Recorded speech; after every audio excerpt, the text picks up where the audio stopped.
I have come to see, by placing my mind in the mind of the evolutionist, that the imagination can conjure up unrealities that are so improbable, but yet, truthfully speaking, one's own mind can convince itself that, given enough time, it just may happen. And no matter how logical you show them and prove to them, whatever point you want to prove to them, they will still conjure up anything just to refute the fact of God's existence. Because the imagination can be so imaginative that you literally can conjure up anything and say it can happen, even though there are limited things that can happen within the realm of possibility. So I've arrived at this reasoning point so far. Now, you all tell me if it sounds as if it can be debated against or not. Right. And this is mainly for the evolutionists. I want to reason with you guys here. So let's say that life can happen by random chance in the realm of possibilities. That life has now arrived on the scene without a purpose or a goal or motivation because it was just assembled by randomness, right? Remember, it's we have evolutionists. There is no mind. There is no anything. There's no purpose, no aim, no goal. It's just things being blown about by the forces of nature, wind, tornadoes, whatever. Right. And on a microscopic level, you have these things coming together and they form proteins and they form enzymes and they form all these beautiful things. And bam, you got life. Right. Due to no purpose or aim or goal. And you just happen to have life. Bam. So right there, we got life. Nice. Beautiful. Excellent. Mind boggling, but it has happened, right? We conjured that up in our mind that it can happen. And now we've got life. Beautiful. Now that life, it came to exist without purpose. So now that it exists, it is in the realm of existence, but without purpose. It has no game, goal, no aim, no motivation, right? It has no will to do anything because it's just a random assembly of parts. And so, bam, beautiful, it's alive, but it has no purpose. Or are we to say that simply because it is now alive, it automatically has a purpose because it's alive? But before it was alive, it had no purpose. But now all of a sudden, because it's alive, it has a purpose, which is to do that which will maintain its existence and livelihood? That doesn't really make much sense, does it? But I'm going to reason with you guys a little bit more here. So it's alive. We have two options here. I'm still going to reason with you guys. I'm going to give you guys the benefit of the doubt. We have two options here. It's arrived through randomness, without an aim, without a goal, without a purpose, and it's alive. So because it has arrived without purpose and aim and goal, it will continue to have no purpose, no aim, and no goal. So what we will have is, in this realm of possibilities where life can happen, which it can't, but we're saying it can, right? In this realm of possibilities where we have life happening by random chance, we have a whole bunch of lives, a whole bunch of cells coming together all over the planet, right? But each of them have no goal or purpose. So what you realistically would be having is life happening, but dying immediately after they come alive because they have no aim. They're just a bunch of zombies, and not even zombie, because zombies even have an aim, right? They want to kill people. But we have a bunch of cells that don't even have that aim because they have no aim, period. So we have a bunch of things that come alive, boom, but then they die immediately after because they have no purpose, right? But like I said, I'm going to give you guys the benefit of the doubt, and we're going to give you two options. So either they come alive and they die immediately afterwards, or we could say, no, when they, even though, yes, it's true, they were assembled randomly and they just happened to be alive, boom. But maybe there is some law or force in the universe or in the earth that says that when something comes alive, not says, but I don't know how else to say it, but there's some law or force in the world or universe or in the world, in the earth, that propels or moves or does something to the point where if something does happen to be alive, it automatically has this aim or goal to preserve this life that it has come to have. Right. And that maybe humans just haven't discovered this law or force yet, but it exists. And because this law and force exists, that's why, bam, Earth has life, because this law exists and it motivates life to do that which will preserve its life, even if that life came to be assembled without purpose and with a lack of motivation and without goal or aim. Right. Now, so that law or force is pro-life. Right. We could say, so that means that this law or force of the earth or the universe is pro-life. Right. Let's focus on the earth. Let's say it's pro-life. So what this force is going to do is going to nudge, give that push, that little kick to the cell, so that the cell will start to look for some food and try to get more sunlight. And, it's going to help and nudge that cell along to preserve its life and do all that which will benefit its life. Right. Now, I want you to keep that thought in mind about this law or force and reason with me here. Now, we're giving you guys the benefit of the doubt now, because there is no other, because we're saying if it's either that it comes about by randomness, and so now it's alive and it has no purpose because it came up together without purpose. So it is going to continue to have no purpose. And so it's just going to die because it has no purpose. It has no aim to try to stay alive. Right. Or it is alive and there is some strange, mysterious law that is unheard of yet or undiscovered yet by man, but we will discover it in the future. Right. Future generations will discover it. And this law is pro-life.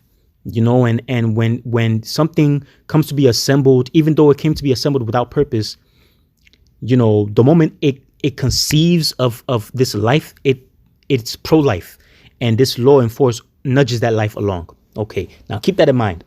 Keep that in mind as I go through this, right? So again, I'm gonna go start from the top and go down, and you're gonna see something very strange and beautiful. So let's say that life can happen by random chance in the realm of possibilities, right? That life has now arrived on the scene without a purpose or a goal or motivation, because it was just assembled by randomness, right? Now, does the random formation of a system that leads to life automatically cause that system to inevitably seek out that which will maintain the life that it has now come to have? Let me repeat that again. Life has arrived randomly without an aim or goal or purpose.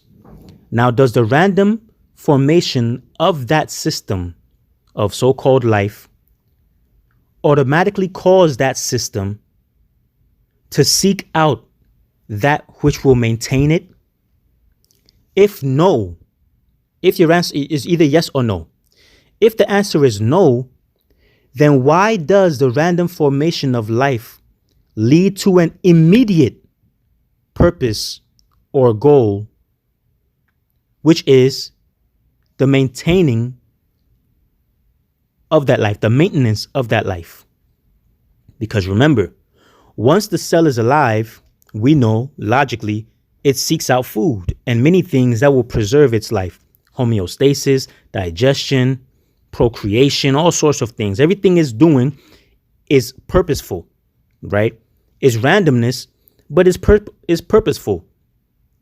And that purpose is to preserve its life, but it came to be alive without purpose. Now all of a sudden it has a purpose. right? So if the answer is no, then why does the random formation of life lead to an immediate purpose or goal? Now, we say immediate because if the purpose is not immediate, then it's going to die, because we know that life is maintained on a secondly basis, right? Life is not maintained on a monthly basis. It needs to be an immediate thing. Like we got to work to stay alive, otherwise we're going to die. Right? So it has to be an immediate purpose. So life came about without purpose. Then immediately after life came about, it immediately had a purpose, which is to preserve this life that it has come to have without purpose. Right? Life came about without purpose. And then immediately after this life arrived on the scene, it immediately had a purpose, which is to maintain this life, which it has come to have, which it came to have without purpose. Okay, well, now let's get back to the original question. Does the random formation of a system like life automatically cause that system to inevitably seek out that which will maintain it? If your answer is either yes or no. If your answer is no, then why does the random formation of that life lead to an immediate purpose or goal, which is to maintain that life? Right? Now, if your answer is yes, then that means you're saying, yes, the random formation of a system like life does cause that system to inevitably seek out that which will maintain it, which means that you are basically saying that there is some mysterious law, right? Some mysterious force of the earth that propels a living organism. Once it becomes a living organism, it propels it to seek out that which will maintain its existence. Now, that law, we're going to focus on that law or force. But before we touch on that, let me say this. If the cell arrived on the scene through random assembly of things, why would it now all of a sudden have a purpose or a goal? And you would say, maybe when that life just happens to form, it just happens to have a goal, which is to maintain that life that has come to have, right? Because otherwise, what we would then have is a world where life is formed by chance, but that life dies immediately afterwards because it does not go out to seek its maintenance or homeostasis, because it arrived on the scene without purpose anyway, right? So if the random formation of a system like life causes that system to inevitably seek out that which will maintain it, then where does that law come from? What random law or force of the earth or universe will cause an organism to start activities that will preserve its life alive once it comes to be alive? The answer has to be the yes or no, right? Now, if the answer is no, then you contradict yourself. There would be no life because there's no purpose. So whatever life happens to form without purpose dies because it has no purpose. But if your answer is yes, then you're assuming that there is this mysterious law or force at work that we just haven't discovered yet, right? And so now let's work on that notion, and you're going to see something very beautiful. Now, such a mysterious law or force would have to exist in order for the life that had no purpose before its formation to now all of a sudden have a purpose immediately after its formation, so that it doesn't die immediately afterwards. Because the preservation of life is a constant thing from the moment it becomes alive. If such a law or force just mysteriously happens to exist, then why does a cell or any creature for that matter die? If there is a law or force in the earth or in the universe, but let's focus on the earth, in the earth that is pro-life that nudges a cell along to maintain its life, then why does any creature or cell die? This mysterious law should be a maintainer of that life forever, because all laws and forces of the earth are constant. We depend on these constant laws for many things that we do. We throw a ball in the air, we know it's going to come down because gravity is what it is. It doesn't change. So if there is this force that propels life and is pro-life the moment life arrives on the scene, then this law should be continuing to help that life to always be alive. Right? Now, there must be a reason why this law or force of the earth or universe acts like this. Or could it be that this mysterious law or force becomes effective only as soon as a life is formed, but then becomes less effective as the life ages? Well, I mean, like we said, forces and laws of the earth does not change. We know everything is constant. Does the random formation of a system like life itself, digestion, procreation, etc., cause that system to inevitably be decent and good and okay at doing that task of staying alive? Again, does a random is going to get really interesting. I just want you guys to stick with me here.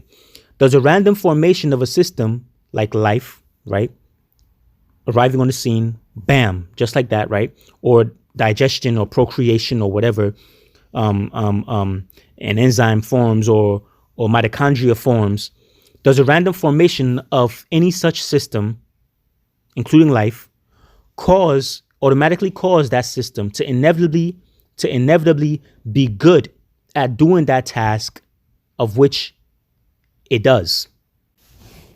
Now, one would say the fact that a cell has a purpose immediately after it comes alive prove that it was assembled for that purpose and it was designed for that purpose.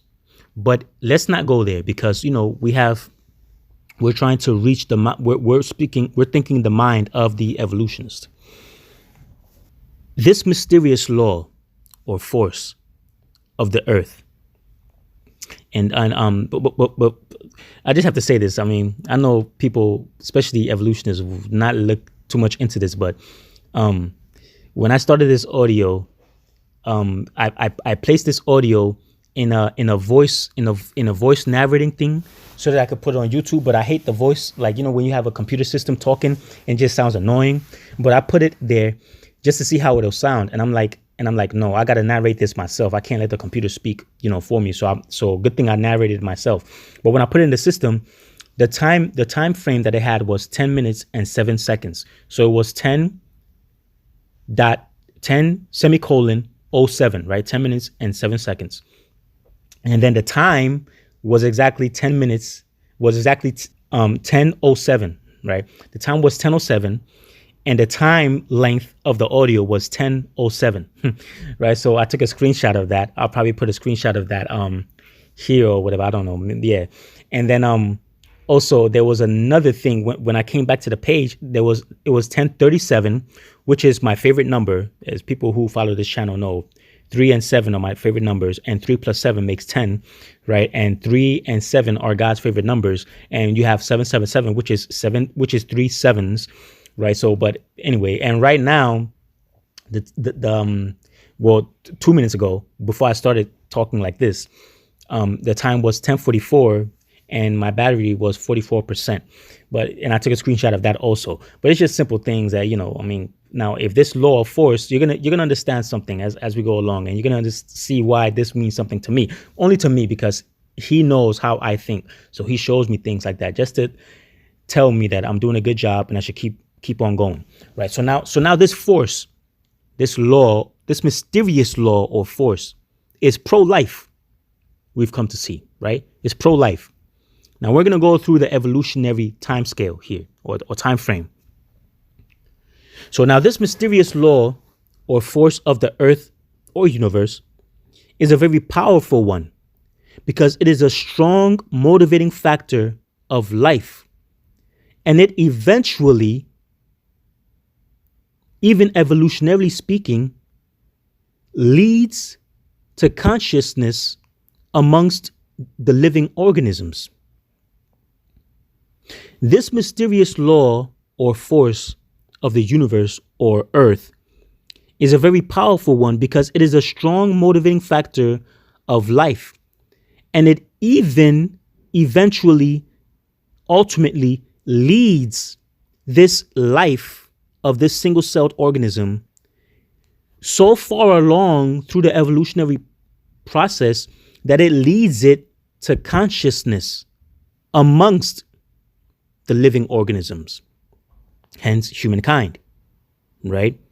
So this law or force of the earth must be in support of not only life and its maintenance, but of consciousness and awareness of oneself, which cells do not have from the beginning, but eventually goes up to animals who sort of have it, this consciousness, but then eventually goes up to humans who really have it, this consciousness.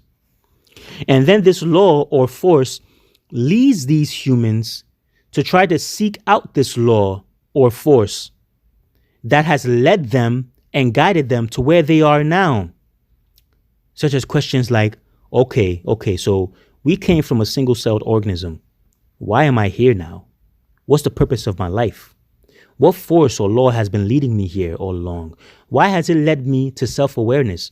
Why has it led me from a single-celled organism to an instinctive animal moving on instincts to this humanoid creature who seeks something higher than himself and who's trying to attain this thing that, consciousness is leading him towards?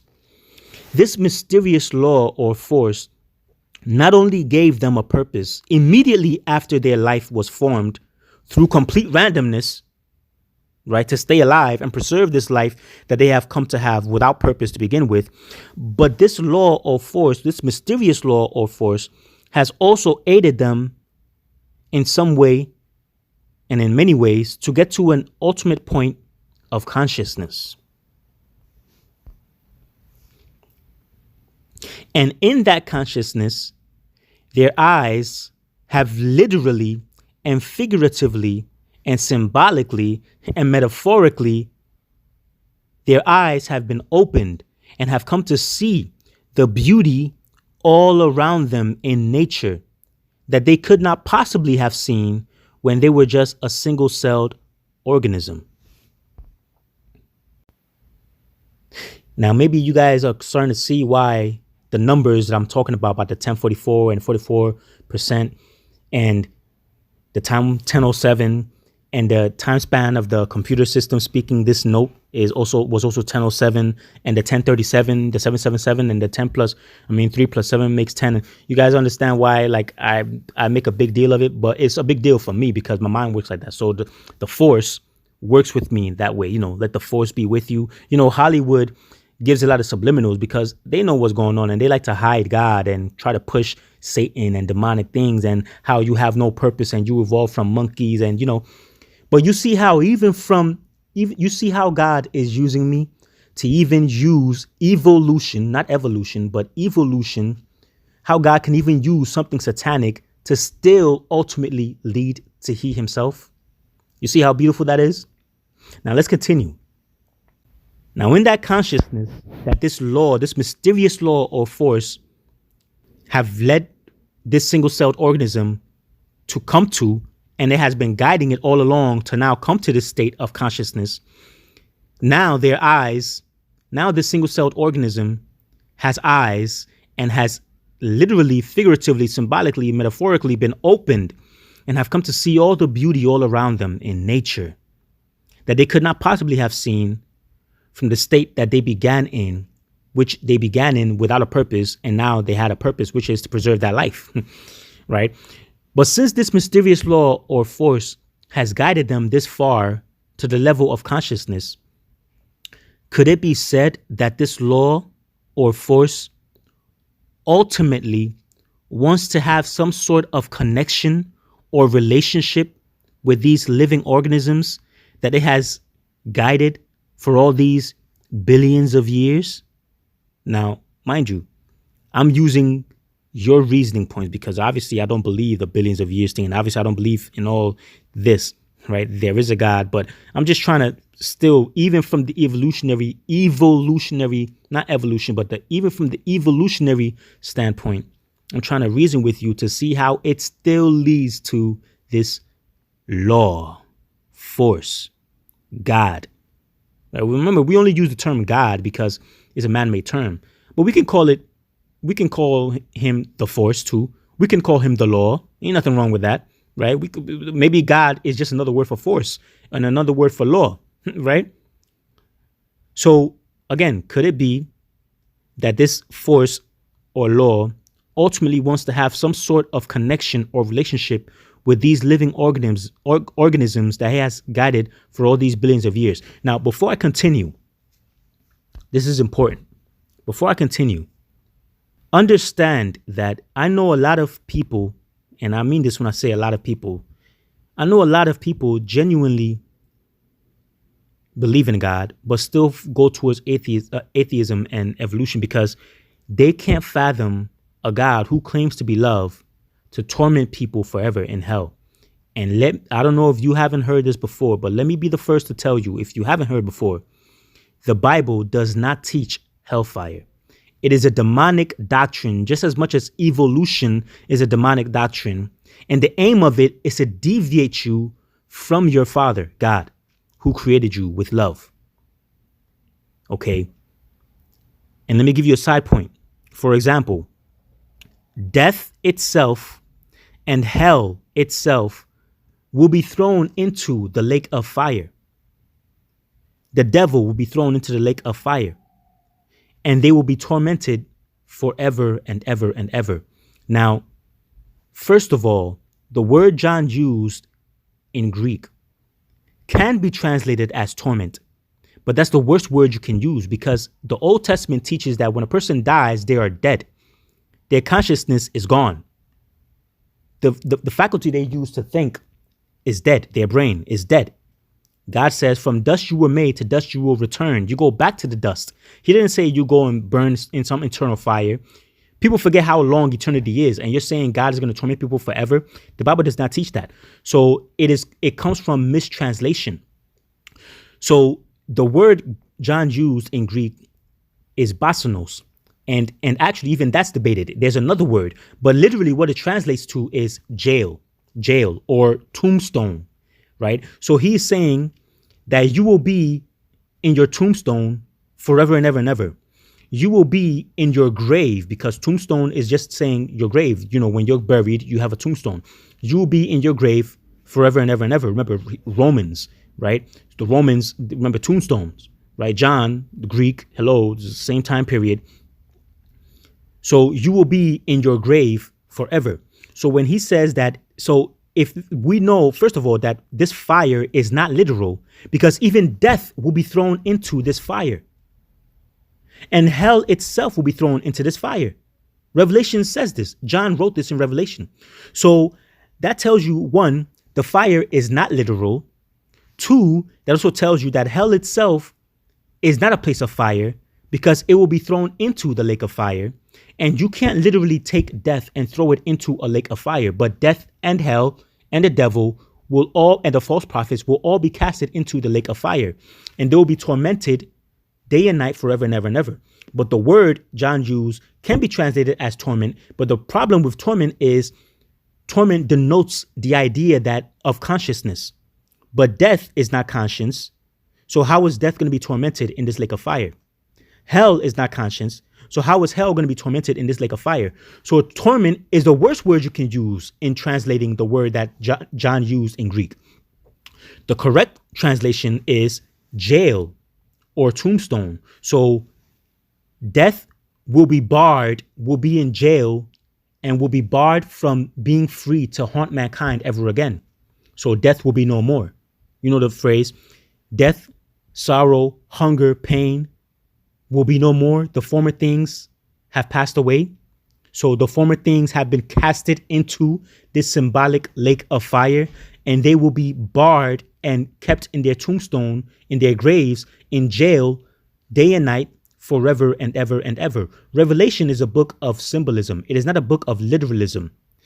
Okay, so what a shame that so many people have been led astray from their loving Father in thinking that he is this demonic, satanic God who is going to torment his children in fire forever and ever. I mean, it saddens me. But again, let me be the first to tell you that this law and force that has been guiding you all along is a good force. It's not a bad force. Now let's continue. That was a big deviance, but I had to go there. So now, could it be that this law, this mysterious law of force, wants to have a relationship with you, with these living organisms that it has been guiding for all these billions of years? Could it be that this mysterious law of force has been leading them towards itself or himself all along? Is it even possible that this mysterious law or force has revealed its plan in some book, maybe? Something like the DNA code, because the DNA code, which inhabits every living organism, by the way, on Earth, also has a book written in it of instructions of what this living organism should do so that it can propel itself in life, to eventually reach consciousness, right? Could it be? Maybe. We're just hypothesizing, right? Could this mysterious force or law be the reason why every single arrangement in your body is organized in a way where it actively ensures your well-being? That when you get a cut, you heal? That when you get an injury, which you brought upon yourself, by the way, you heal regardless? That a cell within you would rather kill itself than allow you to suffer? That all the mechanisms and mechanics of your body are set in stone to function in a way to completely ensure that you feel good within you on a secondly basis? Could it be that this exact same mysterious law or force is the cause of food to grow in abundance and smell good and taste good all around you in your environment? Could it be that same law or force that caused food to grow? All the fruits and all. I mean, do you guys know how many fruits are in the world that mankind has barred you from being able to see? Now that's not the law's fault. That's not the force's fault. That's humanity's fault, by the way. This mysterious law and this or force has taken steps that literally every single part of your body goes through mechanisms and mechanics that ensures that you are comfortable while you are alive. This proves that this force, this mysterious law and this mysterious force not only designed and created you and led you and fashioned you, but it also designed and created you with tremendous thought, care, effort, and above all, with love. Right? Think about that.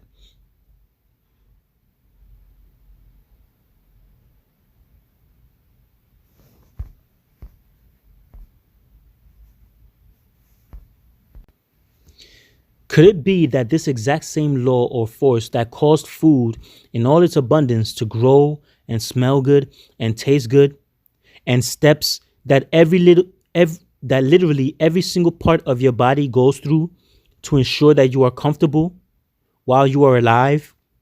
This proves that you were not only designed and created, but that you were designed and created with tremendous thought, care, effort, and above all, with love. Could it be this same mysterious law or force that causes you to not want to die, but to want to keep living and do all that is necessary to ensure that you keep living, even though before you lived, there was absolutely no purpose to become alive in the first place? Now, if this mysterious law or force ensures all these things for you from the moment that you happen to be alive as a single celled organism, could this be the law or force that is responsible for your suffering when literally everything it has done for you from your conception has been to ensure your well being, even down to this day? Let me repeat that. If this law or force has ensured all these things for you from the moment you happen to be alive as a single celled organism, could this be the law or force that is responsible for your suffering too? That doesn't make any sense. It can't be the same law that is responsible for your suffering when literally everything it has done for you since your conception has been to ensure your well-being even down to this day. If this law or force has designed you to be this self-healing, self-repairing, smiling, happy, laughing machine that works on a cellular level to kill off harmful agents on a daily and even secondly basis, why would it also now give you something that would cause your death? We know that this law is pro-life. We know that this force is pro-life. Laws and forces of the earth and of the universe as we know it are constant and unchanging. Like I said earlier, gravity does not change. The laws of gravity does not change. Laws of forces does not change.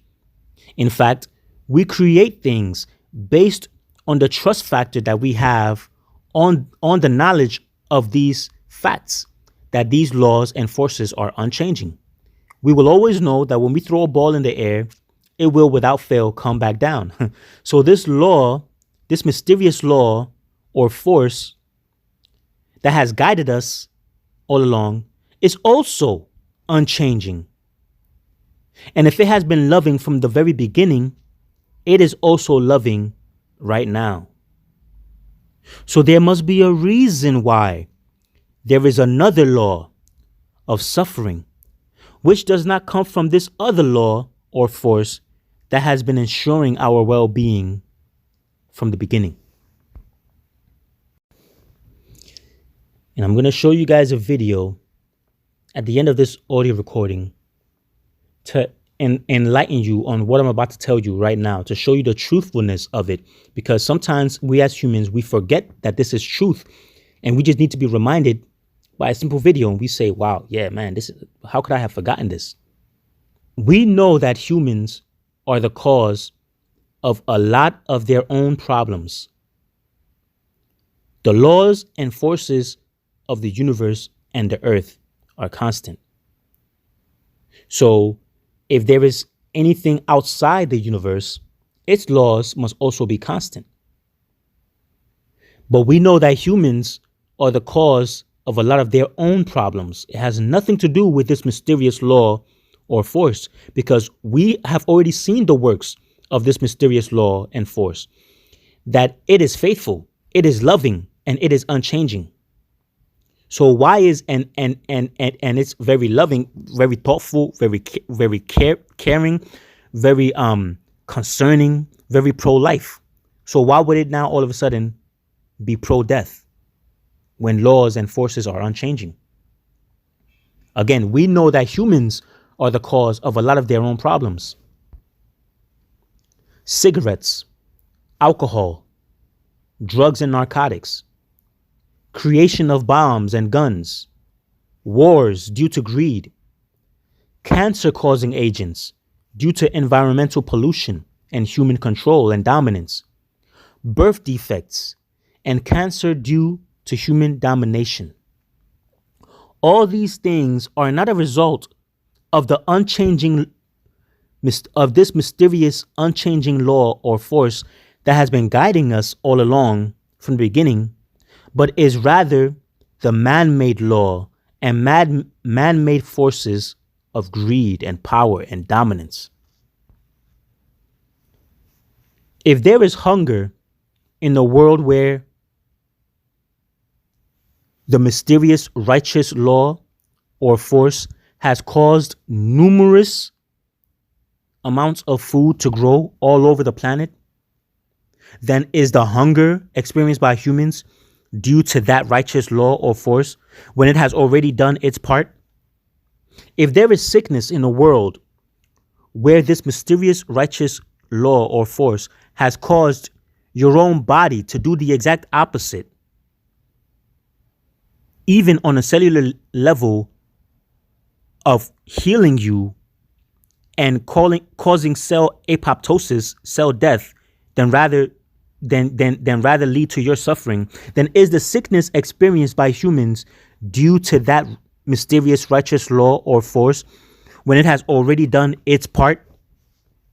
So if there is a problem, you just know that it has nothing to do with this mysterious law or force, which is unchanging, that gave you a purpose, although you yourself had no purpose from your very beginning, because you were just a random assembly of random things that just happened to make you. Would this mysterious law or force be the one that caused the book, which is called the Bible, to be written with prophecies that have all come true?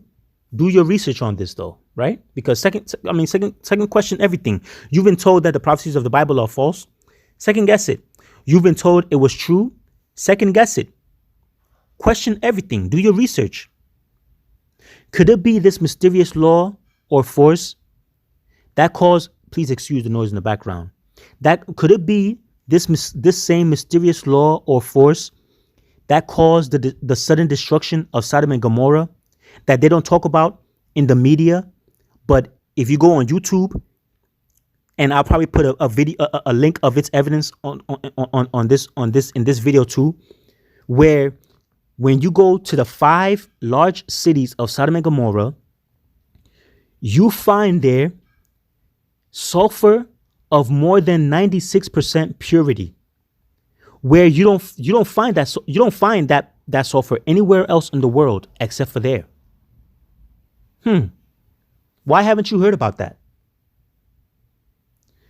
The purest form of sulfur you can find on planet Earth is found by volcanic activities, places next to volcanoes, by volcanoes.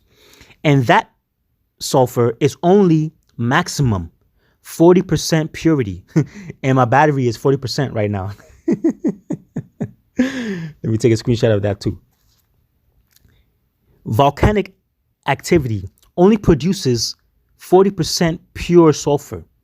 Again, in Sodom and Gomorrah, you find 95% pure sulfur, and it's white, not yellow, like naturally occurring sulfur. So this sulfur, first of all, is not naturally occurring. Secondly, it's 95% pure sulfur. Third, it's found nowhere else on planet Earth except in Sodom and Gomorrah, exactly where the Bible, the book, said it rained down sulfur and fire. And when you go there, as you will see in the video at the end of this, as a matter of fact, let me not even keep talking. You see the evidence, because I'm going to attach it to this, but I just don't want the video to be too long, but I'll attach it to this. But yeah, you see the evidence for yourself. You see stones and rocks chaffed. At what temperature does stone and rocks crumble to dust when you touch it? Man, could it be that this mysterious law or force is the one who caused the earth to be flooded with water at the time of Noah's flood? Now, at the top of the highest mountains in the world, you find marine fossils deposited on top of them. Mount Kilimanjaro, the Himalayas, Mount Everest. At the top of those mountains, of all the mountains of the earth, you find marine fossils, fossils of ocean creatures. How did they get up there, if not due to the flood?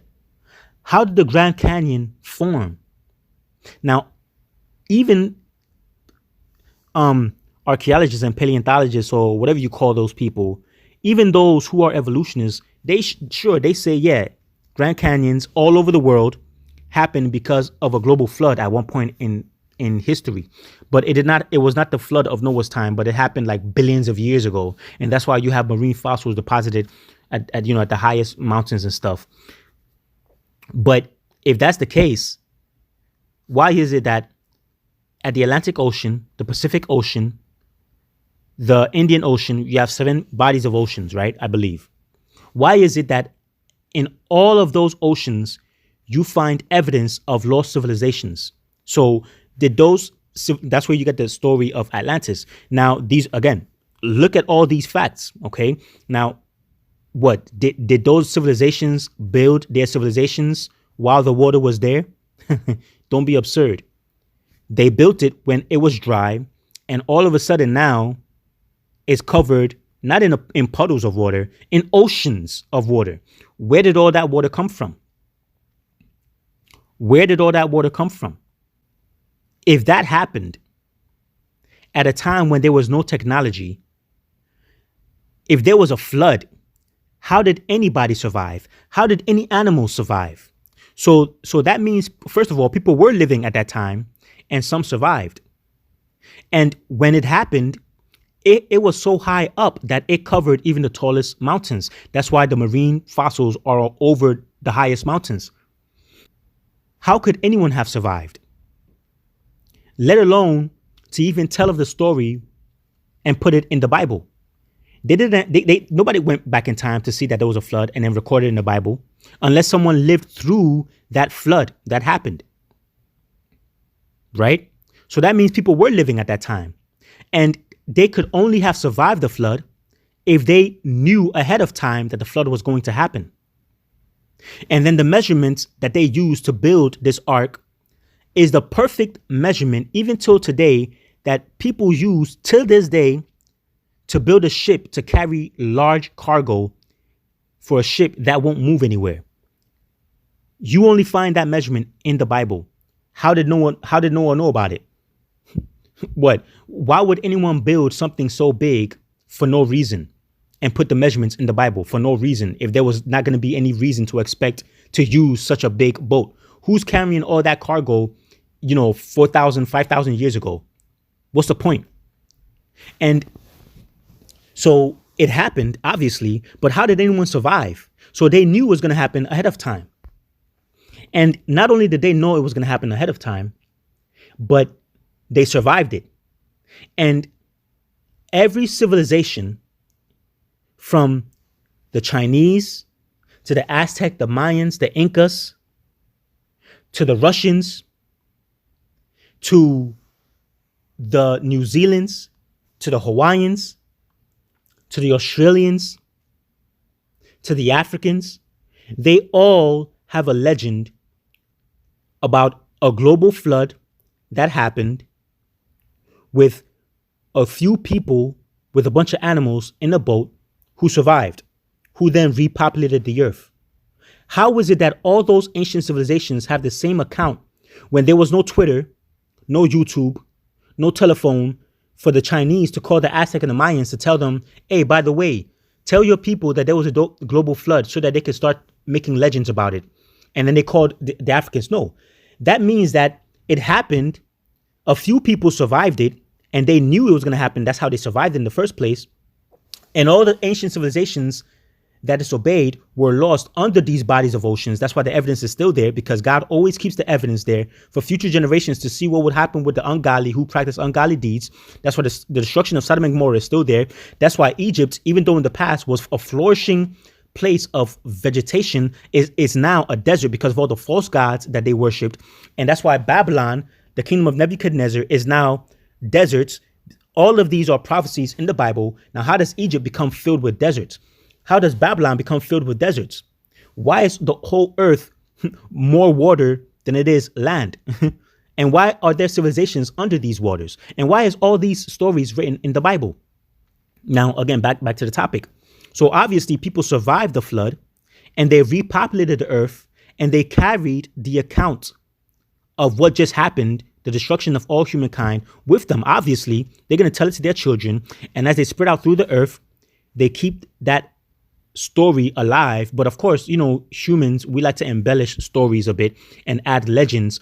But the common denominator of all these stories from around the world is that there were, even in China, the pictogram for large ship is a large vessel with 8 peoples in it. Why do the Chinese have a pictogram for a large ship denoting a large vessel with 8 people in it? Specifically 8 people, not just people, but 8 people on it. Where did they get that from? And a lot of the pictograms in China talks about the story of the Bible. What did the Chinese government change the pictogram for their nation because some missionaries came there with the Bible to tell them about the accounts in the Bible? No, they had these pictograms thousands of years ago. Now, again, do all your research and you will see. Now, I've deviated a lot, but I felt like this was necessary. So this mysterious law or force wants a personal relationship with you. And even if you want to go from the Bible route or even in the evolutionary route, peep the wisdom of this mysterious law or force of the universe. So now let's recap, and we're going to end this audio. Let's say that life can happen by random chance in the realm of possibilities. Even though that's not the case, but let's hypothesize that. Now that life has arrived on the scene without a purpose or a goal or motivation, because it was just assembled by randomness and just some winds blowing about and tornadoes, blah, blah, blah. Life, bam, on a microscopic level, right? Does the random formation of a system like life cause that system to inevitably seek out that which will maintain it? If no, then why does the random formation of life lead to an immediate, instantaneous purpose or goal, which is to maintain that life which it has now come to have, although it came to have it without purpose? Because as we know, once the cell is alive, it immediately seeks out food and many things that will ensure the preservation of its life. But if the cell arrived on the scene through random assembly of things, why would it now all of a sudden have a purpose or a goal? If the cell arrived on the scene through random assembly of things and parts or whatever, why would it now all of a sudden have a purpose or a goal? And you would say, maybe when life just happens to form, it just happens to have a goal, which is to maintain that life. So, what law or force of the earth or universe will cause an organism to start activities that will preserve itself alive once it comes to be alive, even though it had no purpose prior to it being alive? Because otherwise, what we would have then is a world where life is formed by random chance, right? Boom, life happens. But then that life dies immediately afterwards because it does not go out to seek its maintenance or homeostasis, because it arrived on the scene without purpose anyway. So if the random formation of a system like life, digestion or procreation or whatever, but we're focusing on life, if the random formation of a system like life causes that system to inevitably seek out that which will maintain it, then where does that law or mysterious force come from? Here is one last thing for you guys to think about.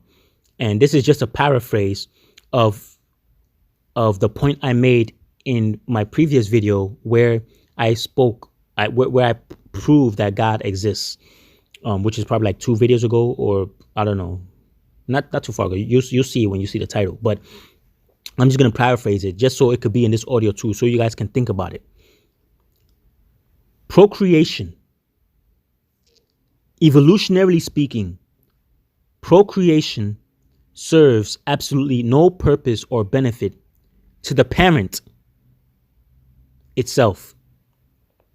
Mind you, we're not speaking about the benefit of the species. Why would a cell care about the benefit of of its species? Evolutionarily speaking, it just want to preserve itself alive. What does the having of an offspring do to the cell or creature so that it will go through so many processes to have a child? Of what benefit is that child to the parent itself?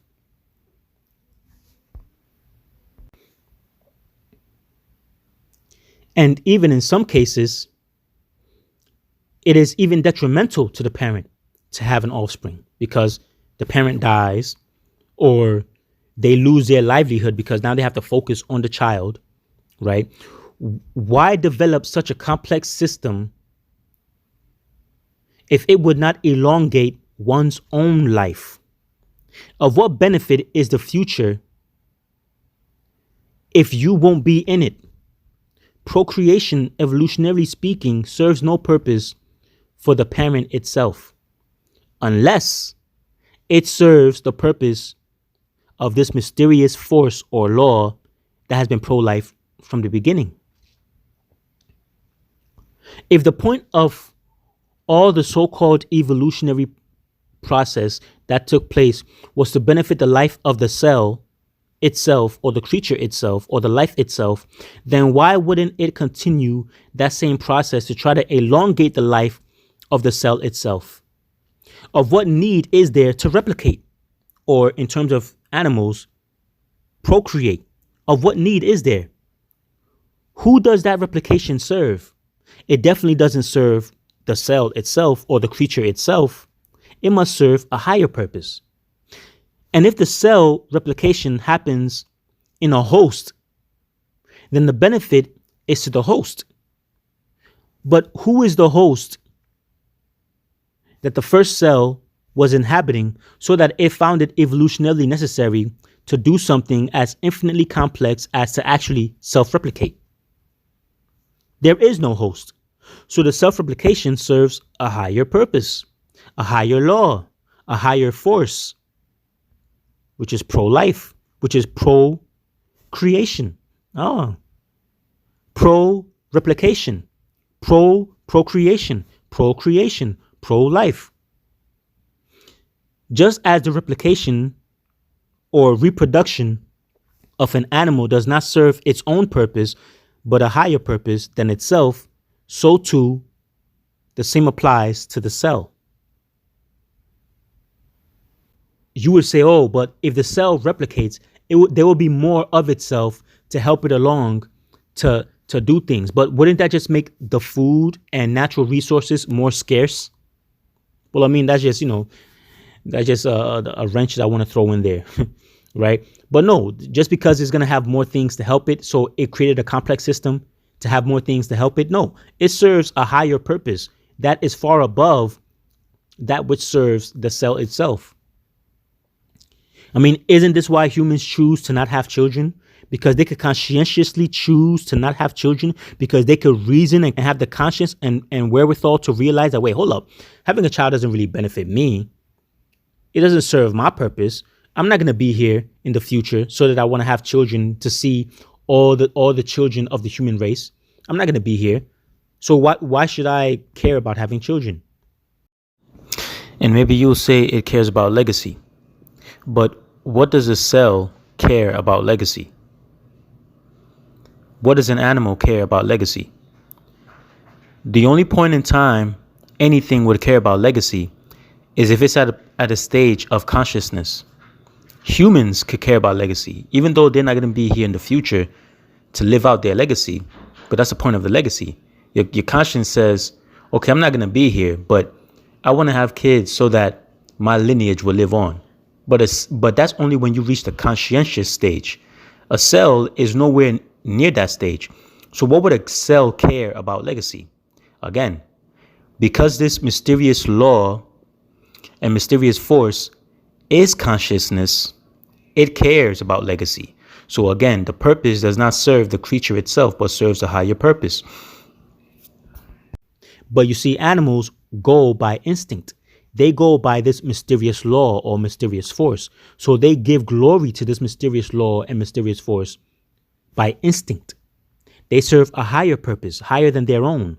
Of what benefit does a cub bear serve to the mother bear? If anything, it takes away from the livelihood of the mother bear. Right? Because evolutionarily speaking, humans know that being a parent really doesn't serve the parent itself.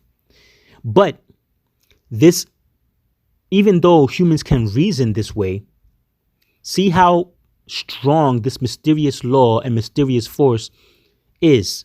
See how pro-life this mysterious law and force is. So that even when humans can conscientiously choose to not have children, the law and force is so strong within them that they cannot stop themselves from doing it. And this mysterious law and force has made the servitude of its purpose so strong that there is immense pleasure behind engaging in the activity that will serve the higher purposes law. You see that?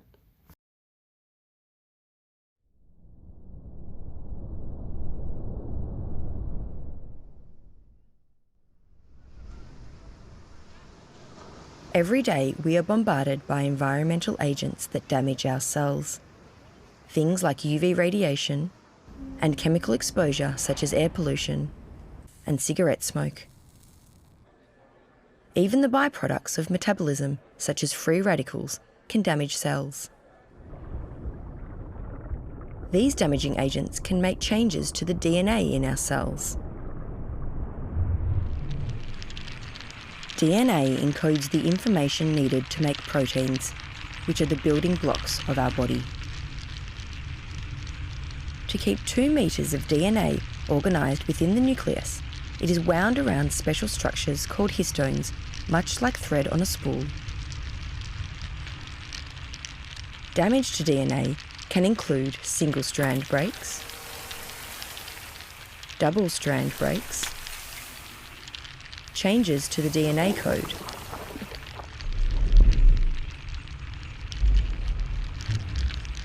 DNA kinks, and DNA sticking together.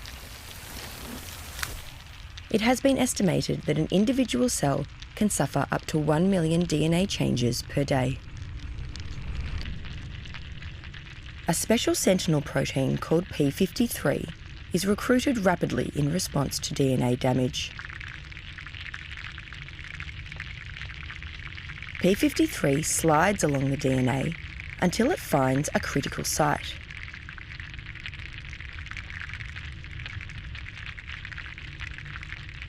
It then binds to this site.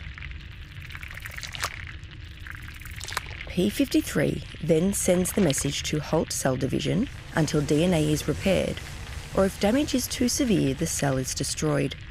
P53 is therefore known as the guardian of the genome. If the DNA damage is able to be repaired, a very complex and highly regulated sequence of events follows, which is orchestrated by 3 main molecular machines.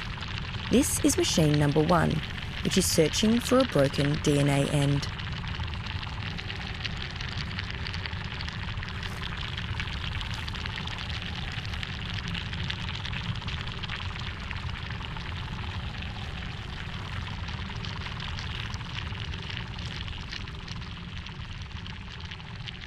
Once it has found the broken end, machine 1 activates this molecule.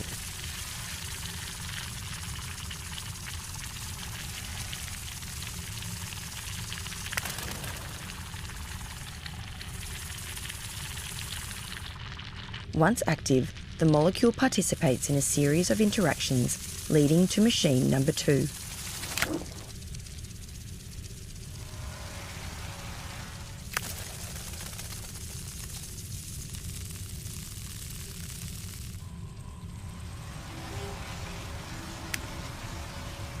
Here it is again, this time activating another molecule.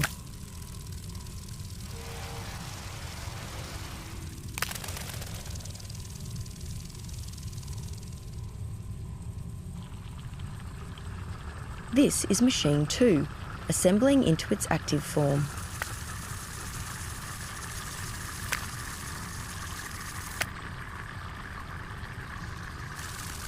Machine 2 builds a chain to link to machine 3.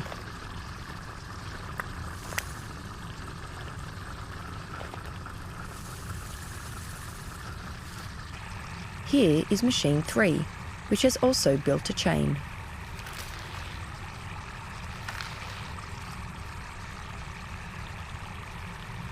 The final molecule in this repair complex, BRCA1, forms from 2 identical halves which come together and bind. BRCA1 then begins the recruitment of further complexes that carry out the actual DNA repair. After a long chain of events not shown here, the DNA is finally repaired.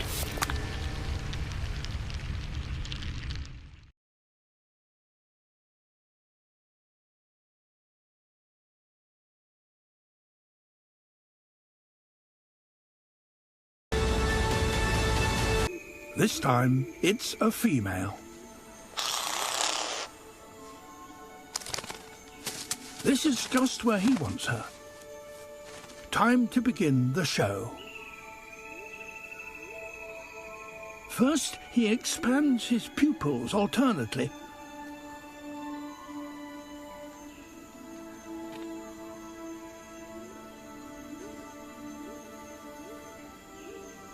It's an oddly mesmerizing display.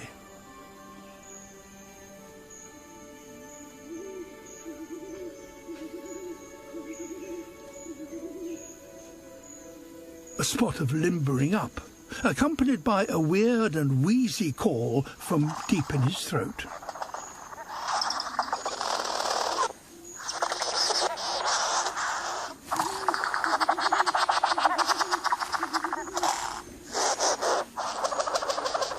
Now it's time for his grand performance.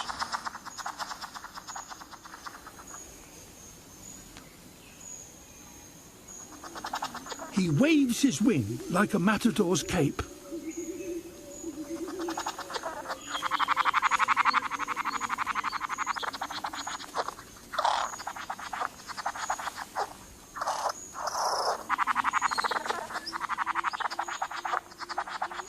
She appears to be transfixed.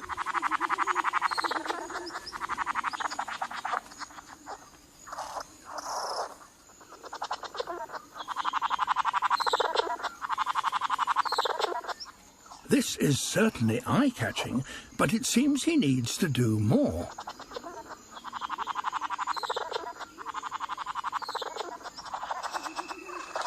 Generously, she drops him a hint.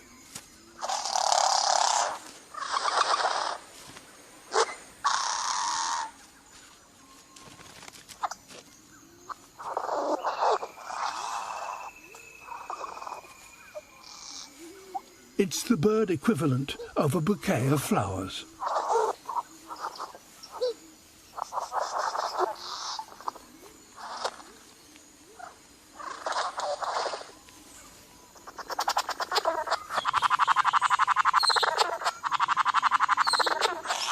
It's all going so well, it's time to get physical, with a few headbutts to her chest.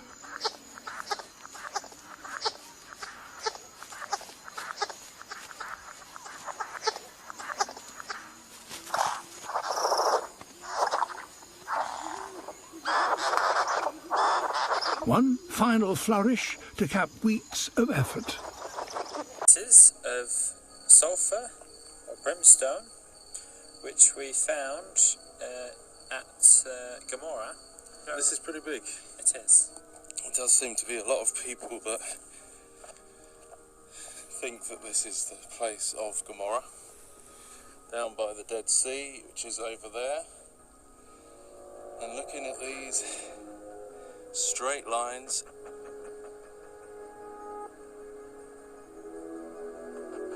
and the swirls that you can see in the ashen remains over there. Some people say that that is to do with the fervent heat that came upon the place when it was destroyed suddenly. But, you know, very, very wicked things going on here in the Bible. talking about not only the sexual deviance and the sexual side, but also the sins with the angels, which seems to be something that was going on there in Genesis. And how many have you got of these? Quite a lot, but here we've got probably about 30. Let's see. They are huge. They are huge pieces. Thank you for showing these. I thought they were a sherbet sweet candy when you gave it to me, and I nearly ate one. But I'm glad you showed us them so we can actually see them. You know, that people at home can see these.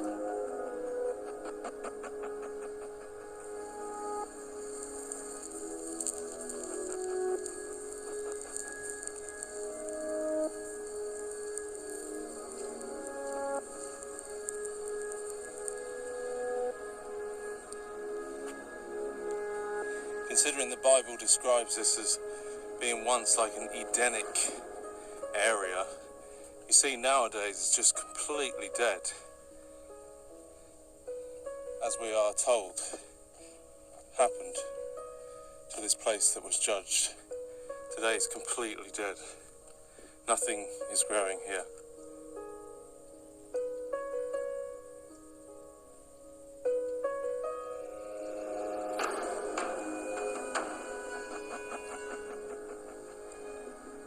The whole thing is like sponge.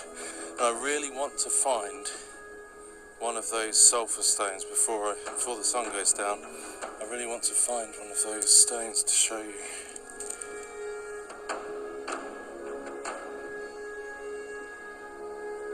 That is not a normal shape. That doesn't look natural at all.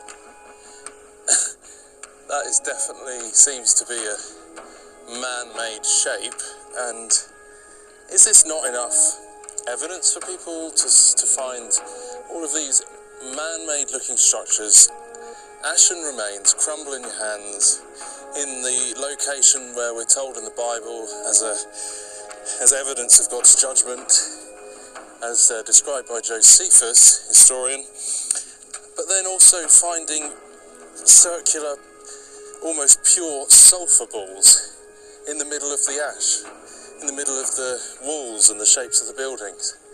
Is this not enough evidence for us to see that A, the Bible is true, and B, God is a just God and we need a saviour? Because sin requires punishment. Sin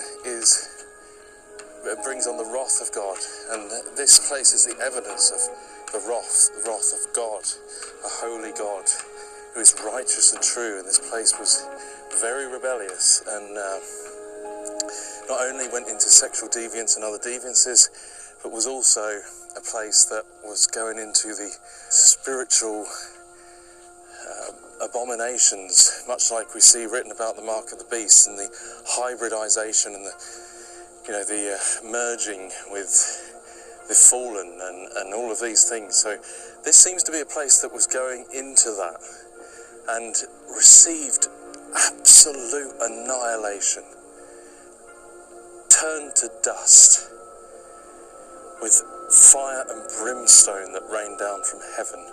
The brimstone is still evident in these ash structures, still evident, pure sulfur, and I believe has been studied and checked and found to be almost entirely pure. Some of the purest, if not the purest, that you can find in the world is in these ashen remains. Come on, folks, let's turn to the Almighty God who saved us from our sin and pardoned us from the penalty that we deserved, and that Jesus, Yeshua, Jesus Christ, his Son,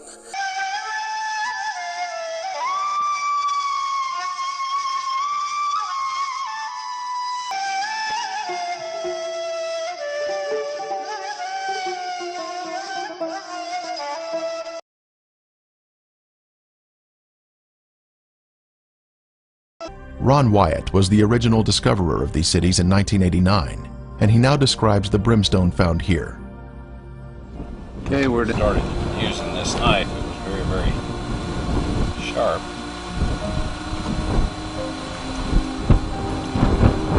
Okay, here this is, and we have collected some more, and it smells and tastes like sulfur. At home, we did our own small test and burned some of the sulfur in a spoon. The purplish flame is indicative of the intense heat, which prohibited our holding the spoon as it burned. We later discovered our spoon had holes in it from the fire. There were other examples of sulfur occurring in this manner. We consulted geologists and chemists. We researched at libraries and universities, and the result is that we have found no other single case of sulfur in this form being found anywhere.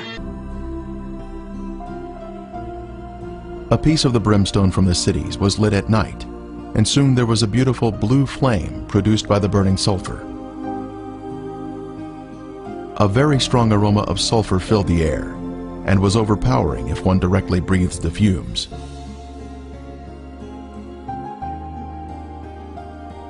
As soon as he got home from that trip, Ron took several of the samples to Galbraith Labs near Knoxville, Tennessee. The yellow balls in the center of the reddish rings proved to be 95.72% sulfur, with traces of several other elements, all of which he was told would contribute to an extremely high temperature fire. When Ron asked them if they could perform a BTU test to determine the degree of heat this would give off, he was told that they couldn't because it would damage their stainless steel testing chamber.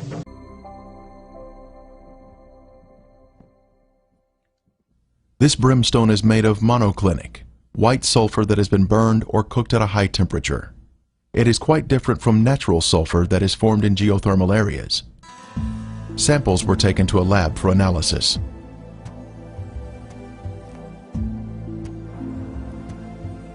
Each specimen was carefully separated and prepared for testing, with the outer portion cast aside. As the samples were found to be 98% pure sulfur, unlike any other sulfur found on Earth. This pure, cooked sulfur is the heavenly marker that was left behind to show the world that the Lord, without a doubt, destroyed these sinful cities. Taking samples of the material, they discovered that they broke right off in their hand and disintegrated into dust, the consistency of talcum powder, as Greg Brewer shows us here. These swirling designs were also seen in other ashen formations in the cities. This is evidence of extreme heat, up to 6,000 degrees Fahrenheit, where thermal ionization occurs, when the electrons repel and attract, forming these unusual swirling designs.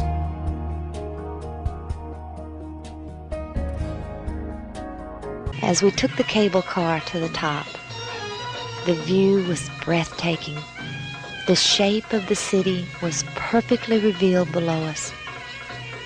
Here we saw a giant platform-like area, perfectly symmetrical, which was identical to the temple areas of other ancient cities, such as the biblical Shushan or Susa, located in present-day Iran. Then we saw the raised section which we'd climbed upon earlier, with the Sphinx shape and the ziggurat. We were all convinced.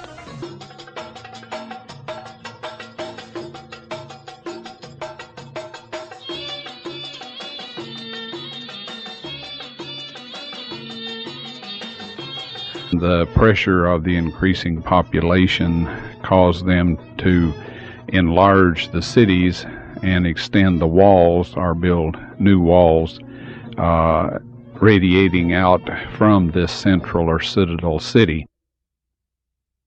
Also, we see in these walls pilasters. Now this is a thickening of the wall to give it strength. One of the defensive mechanisms of a wall was to make it resistant to battering rams or attempts to break through these walls from the outside. Other features that we see are, for example, flying buttresses. These were usually associated with inside structures or on the inside of the external wall to act as a support. It would not be a good idea to put these on the outside of the wall because they would be easily knocked down, or they would serve as a refuge for people that were attempting to break through the wall. Considerable research, chemical analysis, that these are the remains of the cities of the plains. They have all of the structures associated with ancient cities. They have the ramparts above the cities, the jagged tooth defect, providing a place for people to hide behind the top of the wall and yet be able to fire arrows down at the enemy. And anyway, we see most all of the recognizable features of ancient cities. We also see windows. We also see rooms that have been preserved in the ash. It's dangerous to go into these and examine them very carefully.